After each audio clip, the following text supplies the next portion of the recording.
काफ़ी समय पहले की बात है। प्रतापगढ़ नाम का एक राज्य था।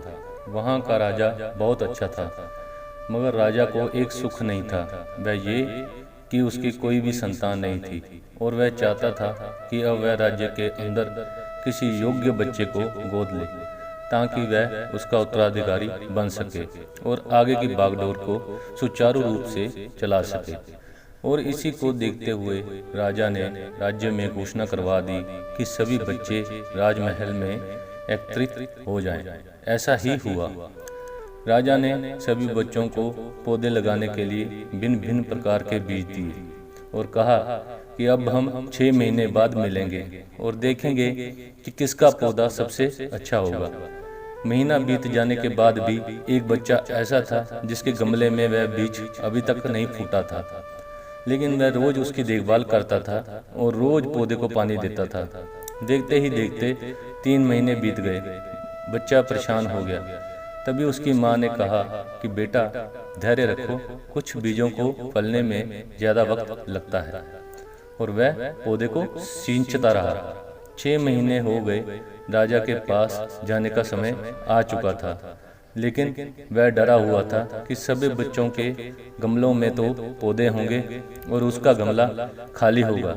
लेकिन वह बच्चा ईमानदार था और सारे बच्चे राजमहल में आ चुके थे। कुछ बच्चे जोश से भरे हुए थे, क्योंकि उनके अंदर राज्य का उत्तराधिकारी बनने की प्रबल लालसा थी। अब भी राजा ने आदेश दिया, सभी बच्चे अपने अपने गमले दिखाने लगे, मगर एक बच्चा सहमा हुआ था क्योंकि उसका गमला खाली था।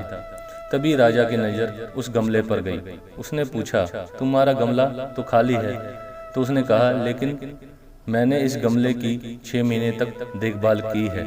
राजा उसकी ईमानदारी से खुश हुआ कि उसका गमला खाली है, फिर भी वह हिम्मत करके यहाँ आ गया। सभी बच्चों के गमले देखने के बाद राजा ने उस बच्चे को सभी के सामने बुलाया। बच्चा सहम गया और राजा ने वह गमला सभी को दिखाया। सभी बच्चे जोर से हंसने लगे। राजा ने कहा, शांत हो जाइए, इतने खुश मत होइए। आप सभी के पास जो पौधे हैं वो सब बंजर हैं। आप चाहे कितनी भी मेहनत कर लें, उनसे कुछ नहीं निकलेगा, लेकिन असली बीज यही था। राजा उसकी ईमानदारी से बेहद खुश हुआ और उस बच्चे को राज्य का उत्तराधिकारी बना दिया।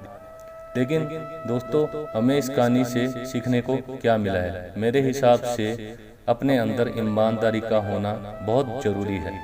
अगर हम खुद के साथ ईमानदार हैं तो जीवन के किसी न किसी पड़ाव में सफल हो ही जाएंगे, क्योंकि हमारी औकात हमें ही पता होती है। हम खुद को पागल बनाकर खुद का ही नुकसान करते हैं।